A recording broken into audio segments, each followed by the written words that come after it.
Samantha, iha, maingat na yakap ang binigay sa kanya ng equality emotional na matanda. Lola, I'm so glad you're alive. No, Samantha, ako ang sobrang siya at pasalamat to Joyce na buhay ka. Lola Cordelia kissed her head. Salamat. Salamat at maayos ng kalagayan mo, apo ko. I am sorry for worrying you, Lola. Humihikbing Anya. And I'm also sorry for hiding the truth from you. Umiling siya. Samantha was sure that they had a good reason for doing that, and so, that was not supposed to be an issue to her. Ang mahalaga, hindi totoong patay na to. Liam thought it's for your safety if you don't know that I'm alive. Alam namin pupunti rin ka ni Stefano, and that's another thing. I'm sorry if we use you as a bait, la? Putol ni Samantha sa matanda. Liam has apologized enough. Kagigising pa lang niya kasi noon, wala nang tigil sa paghingi ng tawad sa kanyang asawa niya. Pero gaya na sinabi niya rito, wala itong kasalanan. It was her own misjudgment of things that put her in danger. Kaya ginamit siya, hindi naman nasunod ang plano ng mga to. But it did not matter anymore. The important thing was, tapos na ang lahat. Stefano got what he deserved. Although nagumpisa pala naman ang kalbari nito dahil hindi pa nga gumugulong ang kaso. But Liam assured her na walang ibang pupuntahan sa Stefano kung hindi sa bilangguan. And she believed her husband. Ngayon nagpapagaling na lang siya because she would be in the witness stand. Liam finally allowed her, and for Samantha it was a huge thing to give her the chance to do something in giving justice to the death of her family, especially her sister. The justice she'd been longing for will finally be served. Mapapakawalan na rin na Samantha ang bangungot sa mahabang panahon. Tumira sa puso't isipan niya. You have a very good heart, sabi ni Lola Cordelia. We don't deserve your Lola. Don't say it. I'm the one who is very grateful to have you and Liam, and I believe you already know, right? Nilala ni Samantha ang kamay na matanda sa tiyan niya. You're going to be a great grandmother to Liam and I's baby. Of course, my dear. Makapaglilihim ba ang asawa mo? The moment he confirmed that the baby is safe, hindi na ako tinigilan pa ng apo ko. He was very happy, Samantha. You made him very happy, and I've never seen him like that for so long. Thank you, Lola Cordelia said. Binigyang linaw din ni Lola Cordelia na hindi totoo ang sinabi sa kanya ni Stefano tungkol sa kondisyong ibibigay nito kay Liam ang mana nito kapag nabigyan nila to ng apo sa tuhod. Totoong naabala ko si Liam para sa regalo para sa akin ng baby mo, pero sa tingin mo ganun ba ako kalupit para gawin tong kondisyon para sa kanyang mana? Makakuha ni Liam ang karamihan sa lahat na meron ako, kasama o wala ang sanggol, kaya please huwag kang maniwala, ito ay kasinungalingan. Ngumiti sa Samantha kay Lola Cordelia. Alam ko mahal mo si Liam, Lola, and I love you too and your baby. Mahal kita, la. Muli siyang niyakap ng matanda. Samantha thought she did not know her real grandparents, pero okay lang. Si Lola Cordelia lang sapat na. Kapag nakalabas ka na rito, mag-shopping na agad tayo gamit ng baby ninyo. Natawa si Samantha. Lola nga to ni Liam. Magkapareho ng energy sa excitement ang mga to. Well, excited din naman siya. She was always talking to her baby na kumapit itong maigit bilisan nito ang paglaki. She couldn't wait. Stop crying, I'm not dead yet. Di malaman ni Samantha kung matatawa siya o madadamay sa pag-iyak ng dalawa niyang emotional na mga kaibigan. After a week and a half since she almost died, Liam finally allowed her friends to know about what happened to her and visit her. Shut up! Nagkukusot pa ang mga matang ani Selena. You always do this to us. I'm scared the next time. We'll just be mourning over your dead body. Samantha, bakit di mo sinabi sa amin? Naintindihan namin na baka hindi ka namin maprotektahan tulad na magagawa ng asawa mo, pero kailangan mo kami, di ba? At least let us know about what's going on with you. Seryosong dagdag ni Rollin. Namumula ang mata nito kanina dahil sa luha. I'm sorry, Anya. Hindi ko naman sinadyang di talaga sabihin eh. I ask you. Agaw ni Selena. You didn't tell me. Kung alam ko lang delikadong gagawin mo nun, I should have never agreed to help you. Nagsisisi akong hinayaan ko na hindi ko alam ang plano mo, Selena. Sorry na. I did not want to tell you kasi alam ko hindi ka papayag. Importante kasi sa akin tulungan mo ako nung araw na yon, and I'm still thankful for what you did for me. Pero muntik ka nang mapatay, Samantha. Inis ito pero umiiyak naman. Tell me, wouldn't your husband blame me before you died? Sinisi ka ba ni Liam? Hindi yun ang punto. Alam ni Liam na ikaw ang kasama ko sa restroom. Alam niya ang plano ko. He knew and he did not stop you? React na yun na bahagya pa rin Samanthang nakitaan ng galit. Guys, please calm down. Pakiusap niya. I don't know what Liam told you. Buti hindi kayo dapat magalit sa kanya, okay? Tell us why we shouldn't. Hamon ni Rollin. Samantha sighed. Maybe it's about time to come clean. Sa dami ng di niya sinasabi kina Rollin at Selena, hindi nga siya maintindihan ng mga to. Mukhang wala namang sinabi si Liam sa mga to maliban sa nangyari na pagkakabaril niya. Misteryo pa rin sa kanila ang ugat ng dahilan. Pero siguro ang tamang paraan para maging malinis, sabihin muna sa kanila magandang bahagi. First of all, fix your face. Sa kalagayan ko ngayon, hindi dapat ako nakakakita ng pangit. Umpisa ni Samantha. Weird lang siyang tinignan ng dalawa. Maganda ako, sabi ni Selena pagkaraan ng ilang segundo. Rollin, lumabas ka. Excuse me? Kung naging babae ako, mas maganda ako sa inyong dalawa. Of course not. Hep? Pigil ang Samantha sa dalawa. Hindi niyo tatanungin kung bakit? What, Samantha? She smiled at them. I'm pregnant. Pregnant what? Panabay na bulala sa mga to nagmukhang engot sa loob ng ilang segundo. If jaws could drop literally, nagpulot ang mga ito sa sahig pagkatapos sa revelasyon niya. Oh my gosh, Samantha, you're pregnant? Ani Selena na una nakabawi. Nagawi sa tiyan niya ang tingin nito. Nakangiti siyang tumango. You're pregnant? Para namang diyan mag-sink in kay Rollin. Wow, I can't believe this. Oh my, si Selena. I am gonna be a ninang. Kaya huwag kayong sumimangot, baka pumangit na maging inaanak ninyo. Biro niya. Just wow. Bulalas pa rin ni Rollin. Samantha, our little Samantha, you're pregnant? Oo nga. Natatawanan na niyang sabi. Come on, Rollin, I have a husband. No, that's not it. You're pregnant when you suffered a gunshot? Nakayom nito ang mga kamao. Your husband is insane. Nag-alala naman si Samantha. Hindi alam ni Liam. He only found out after I got shot, okay? You didn't tell him? What's wrong with you keeping your pregnancy a secret? No, I did not mean it that way. I wanted to tell him at once, but you see, circumstances did not allow me. That's bullshit, Samantha. What if you died? Rollin? Saway ni Selena. What is wrong with you? Tinulak ito sa dibdib ang kaibigan nila. I am just... Hindi nito matuloy ang sasabihin dahil frustrated ito. Calm down and let me explain, okay? Mahinahon ni Samantha ang saad. She understood Rollin's reaction. He loved her. Siyempre, magre-reacto ng ganon kasi tama nga naman to. Muntik silang mapahamak ng baby niya dahil sa ginawa niyang paglilihim. Nakaligtas siya sa galit ni Liam, pero kay Rollin pala hindi. So she really had to explain now. It's not Liam's fault, alright?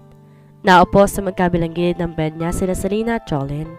The former was holding her one hand while glaring at Rollin, warning him to shut up. Samantha heaved a deep sigh. Ever wondered how Liam DeJoss became my guardian? Parehong umiling ang dalawa kaya't nagpatuloy siya. He was supposed to marry my sister 17 years ago. You have a sister? Selena asked curiously. Tumango si Samantha. I have an older sister. Her name was Nikki. She was supposed to be Liam's bride. But weeks before their wedding, napatay ang kapatid ko, mama namin at papa namin. Habang nababaon siya sa alaala na nakaraan. Sinabi ni Samantha sa kanyang matalik na kaibigan ang isang detalyadong kwento ng kanyang buhay na matagal niya nang tinatago sa kanila. Noong una, isa lang akong pangakong tutuparin para kay Liam. Kaya lang di ko na siya nakita pa pagkatapos noon. Not until few months ago. You see? Everything's just new to us. And then nung pinakilala niya ako sa family niya, nakita ko ulit ang kilid ng pamilya ko. Siya si Stefano DeJoss, ang pinsan ni Liam. At itong si Stefano may gawa sa nito, Samantha? Si Rollin. Gusto niyang gumanti kay Liam. She told him how Stefano was supposed to be Nikki's groom and his hatred for Liam for decades. Pati gulo sa pamilya nila, sinama na niya, pero maingat niyang tinalakay yon. She knew she did not have any right to ruin the DeJoss reputation, even in the eyes of her friends. But she also knew that Selena and Rollin would respect her story and take care of the secrets she shared. I wanted to protect my husband, thus my stupid decisions. Forgive me, please. Oh, Samantha. Maingat siyang niyakap ni Selena. I did not know that you are so brave and strong. I am proud of you. Si Rollin, tipid ng umite bago ginagap ang isa niyang kamay. I always thought you needed me and Selena because you are naive and weak. I was wrong. I never imagined that you have a tragic past. Samantha, and yet you did not allow that to define you as a person? Are you still mad at Liam? She asked. Umiling si Rollin. Sa kabilang banda, siguro dapat magpasalamat tayo dahil pinalaki ka niya ng maayos. She rolled her eyes. Para mo na rin sinabing tatay ko siya? I am sure hindi yun ang ibig sabihin ni Rollin, sabi ni Selena. Si Auntie Minerva at Uncle Danny talaga ang nagpalaki sa inyo. But Mr. DeJoss did a good job in making sure that you turn out to be a good person. But you know what? Hindi ko akalain na magiging asawa ko siya, sabi ni Samantha, nakangiti. Sa pag-iisip ngayon na pagtanto ni Samantha ng masasakit na bagay sa nakaraan, kailangan mangyari para maging sila ni Liam ngayon. You are fated to be together, Samantha, and we are happy for you. Ngumiti si Selena sa kanya na mahina. Ipangako mo sa amin ng isang bagay. No more secrets. Sabay na sabi ni Selena at Jolene. No more secrets, she promised. And always take care of yourself, okay? I will. The two moved to hug her. Selena first, then Rollin. If your baby is a girl, what will be her name? Selena asked. Hindi pa niya naiisip yon. But if Liam and Samantha would have a daughter, then maybe it would be fit to name her Miracle. What if it's a boy? Rollin said. We're so happy and excited for you, Samantha. Selena said again before she could answer them. Thank you, guys. I am so blessed to have you both. Us too, Samantha. Oh, how does it feel to be pregnant? Hindi ka ba maselan? Is paglilihi real? Sunod-sunod pang pangungulit ni Selena. She prepared to answer her questions. Sa totoo lang, she'd been dying to share about her pregnancy journey to someone. Selena would just be doing her a favor. 17 taon na nakalilipas, hindi maintindihan ni Samantha kung ba't siya nakaligtas sa massacre at ang kanyang pamilya hindi. Kahit na kapag ang kanyang isip nakaukit sa mukha ng pumatay sa kanila. Ang lahat ng isip niya nagbibigay ng hustisya sa kanilang pagkamatay. Alam niya makikita niya tong muli at di siya nagkamali. Lumipas ang halos 2 dekada, muling nag-cruise ang kanilang landas. Ngayon nakatayo siya sa witness stand na nakikita niyang takot sa mga mata ni Stefano. Kumbinsido si Samantha. Pinahintulutan siya ng Diyos mabuhay para sa layuning iyon. Para pagbayaran si Stefano sa mga krimeng ginawa niya. Kanina na makita siya ng lalaki, labis ang gulat nito. Siguro nga talagang inisip itong patay na siya. Well, hindi niya ito masisisi. Nakita nito ang kalagayan niya noon dahil itong may kagagawan, kaya siya tinamaan ng bala. Pero sorry na lang to, hindi pa niya oras. Samantha swore an oath to tell only the truth, at yun din naman ang ginawa niya. But she was surprised by her own composure. She did not break down even when she recalled everything that happened many years ago. Kahit pa naikwento niya ang mga naging pananakot dito sa kanya, kasama ng pagkahulog niya sa mga kamay nito, ilang linggo lang nakakaraan. She was calm and she was not faced by his lawyer's attempt to ruin her testimony. Samantha waited 17 years for this, and she was not about to let the chance slip to expose the man who thought he committed perfect crimes while pretending to be overseas. It was game over for Stefano. All his plans failed. You did great up there, sabi ni Liam sa kanya, sabay kulong sa kanya sa isang mahigpit na yakap. You think it's enough to make him rot in jail? Of course, sweetheart. Hinalikan siya ni Liam sa ulo niya. We will win this case. Samantha smiled. Tama ito. Bukod kasi sa testimonya niya, marami rin silang nakalap na ebidensya. There had been a news blackout though. No matter how big a news it was supposed to be, they decided to keep the trial private as it was an irreversible fact that Stefano was family. Hey, lovebirds! Sabay silang napalingon ni Liam kay Meredith. The woman, who was already obviously very sick, stood a couple of feet or so from them. Nakangiti ito. Mer, thank you for what you did today, sabi ni Liam. Saksi rin ang kaibigan niya. Pinatunayan niyang presensya ni Stefano sa ospital kung saan niya nakilala si Samantha. Kung ito ng huling bagay na gagawin ko, sulit to. Magpagaling ka kaagad, Meredith. Sad naman ni Samantha at nilapitan to at niyakap. Bahagya itong nanigas. Di siguro nito ay nasahan ang ginawa niya. We will wait for your return. Pumayag na kasi ito na sumailalim sa alternative medicine. Walang kasiguruhan, but they were hoping that her body would respond to the treatment. Thank you, Samantha. Na makabawi, binalik nito ang yakap niya. Thank you also for what you did for me. I will never forget. Tinuko niya sa pagpalit nito sa peso niya noon in an attempt to save her from meeting Stefano. Di nagtagumpay ang plano dahil nahulog pa rin siya sa totoong kalaban. But it was still a huge thing for Samantha. Di niya kasi inaasahan gagawin niya ng babae para sa kanya. Well, maybe it was really for Liam, but even so, alam niya, doing that sacrifice was hard if she did not care for her a bit. So maybe she did care for her. Pero higit sa lahat ng pinasasalamatan ni Samantha ay ang pagtestigo nito laban kay Stefano. Binigyang tibay kasi nitong testimonya niya na nakita sila nito sa ospital at pinagbantaan siya. Ingatan mo ang sarili mo simula ngayon, Samantha. Napapaligiran si Liam ng mga mapanganib na tao na naghihintay sa kanyang pagbagsak at minsan niya makikita ang bawat banta. Maging isa na makilala mga to. Bilang kahinaan niya, dapat ikaw rin ang kanyang lakas, Samantha. Gagawin ko. Maraming salamat, Meredith. Tunay nga na-appreciate niya ang payo ng babaeng yon na pinaniniwalaan ni Samantha na ginawa ang parehong bagay para kay Liam gaya ng sinabi niya sa kanya. At mula rin sa isang taong kabilang sa mundo ni Liam at alam ang mga lihim ng panganib dito. Meredith, si Liam. Bumalik ka at kilalanin ang baby namin, okay? Of course, Liam. Yumakap to sa asawa niya. But Samantha did not feel jealous at all. She felt Meredith's sincerity. Alam ni Samantha tapos na ang panahon na kalaban niya ito sa puso ni Liam. Keep in touch. I will. Na magpaalam ito, sabay nila itong pinanood, maglakad papalayo. They could feel it in their hearts. It's not yet the last time that they would see her. Let's go? Baling ni Liam sa kanya. May isa pa kasi silang lakad. Sa himlayan ni Ate Nikki at ng mga magulang niya. Hindi pa tapos ang kasalaban kay Stefano. But even this early, she could already face her family and tell them justice had been served. Sa kalagayan pa lang ni Stefano ngayon, hostisya na yon. At alam niya hindi magtatagal, mabubulok to sa piitan. Samantha was glad that Liam chose to keep them alive. Para maramdaman nito ang sakit at pait na naramdaman nila sa bawat buhay na kinuha nito sa kanila. Ate Nikki, Stefano will never see life outside his prison cell again. Napakaganda mo, Miss Samantha. Maingat siyang hinawakan ni Auntie Minerva sa magkabilang balikat habang pareho silang nakatunghay sa refleksyon niya sa salamin. You are teary-eyed, Auntie. Pura ni Samantha nakangiti. Masaya lang ako, sagot nito. Sobrang masaya ako na sa wakas. Totoong ikakasal ka na kay Mr. De Dios. At naluha na nga ito. 6 years ago, nakaharap din sila sa kaparehong vanity mirror. 18-year-old Samantha was dressed in his white dress, fit for a civil wedding. Sabi ni Auntie Minerva noon, mas maging maayos ang buhay niya pagkatapos ng kasal nila na noon ay misteryosong si Liam De Dios. But even then, wala naman siyang pakialam sa kung anong material na makukuha niya bilang asawa nito. All she ever wanted was to see him. Ngayon naintindihan niya na kung bakit gano'n na lamang ang pananabik niya na makita si Liam.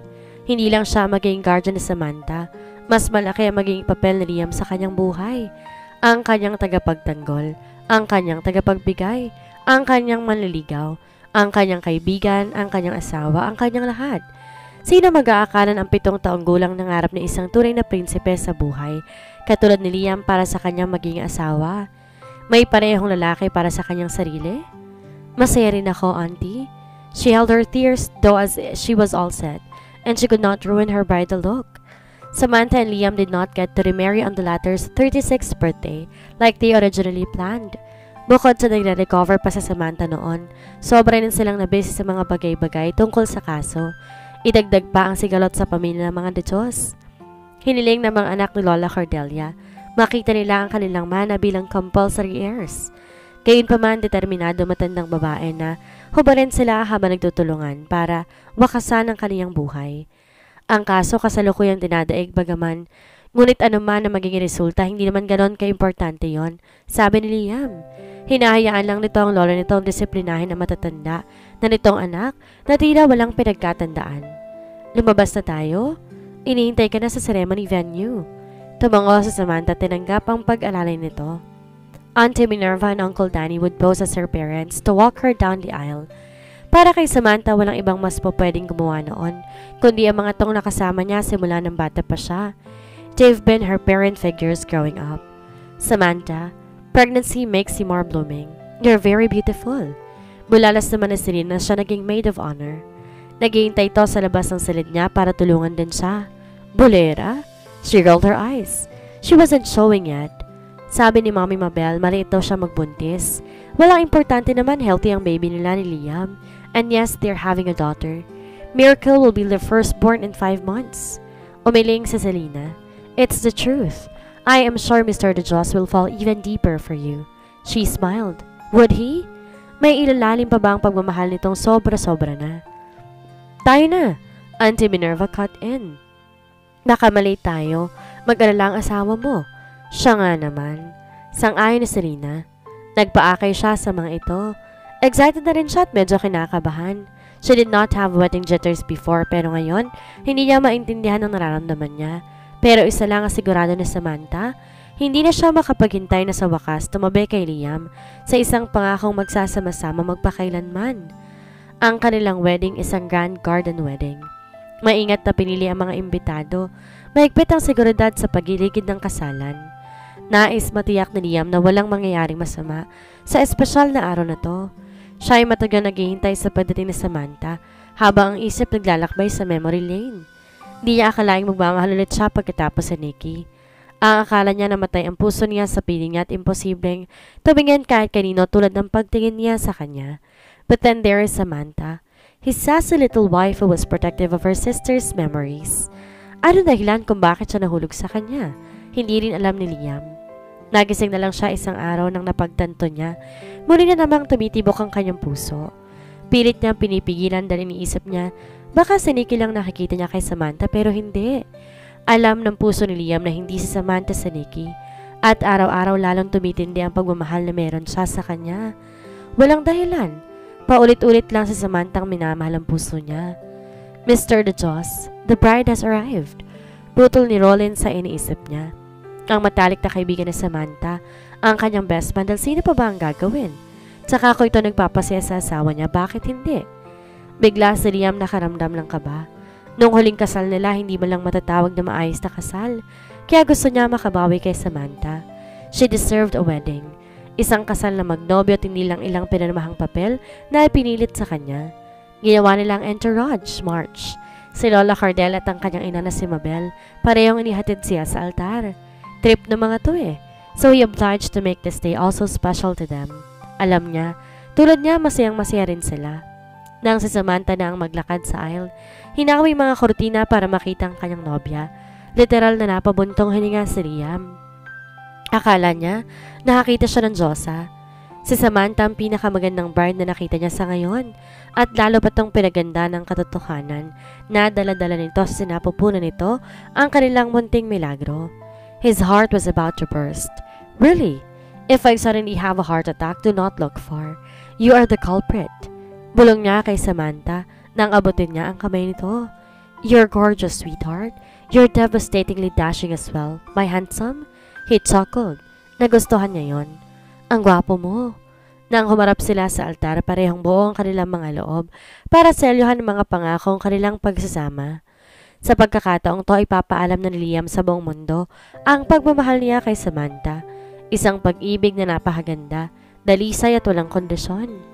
Sa inyong lahat, sa bawat pamilya at mga kaibigan, muli kong iharap sa inyo, mag-asawa, Liam at Samantha De Jos.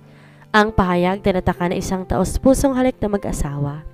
Masaya silang nagsama, bumuo ng masayang pamilya, natapos ang lahat ng unos na dumating ang kanilang mag-asawa. At ngayon lalo nilang pinatibay ang kanilang pagmamahalan. At dito na po nagtatapos ang kabanata ng ating kwento. Sana'y muli niyo po akong samahan sa mga susunod pang kabanata. Maraming salamat po. Ingat po tayong lahat.